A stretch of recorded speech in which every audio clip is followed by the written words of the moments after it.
සොබාදහම නම් සොදුරු නිර්මාපකයා මා වෙමි. ඔබ කෙරේ දයාවෙන් ලෙන්ගතුකමින් ලබා දෙන සම්පත් විනාශ නොකරන්න.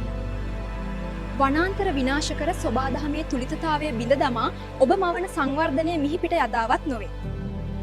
සොබාදහමට පීඩා කර සොබාදහමෙන් සුභවාදී සත්කාරයක් කිසිසේත් අත් නොවනු ඇත.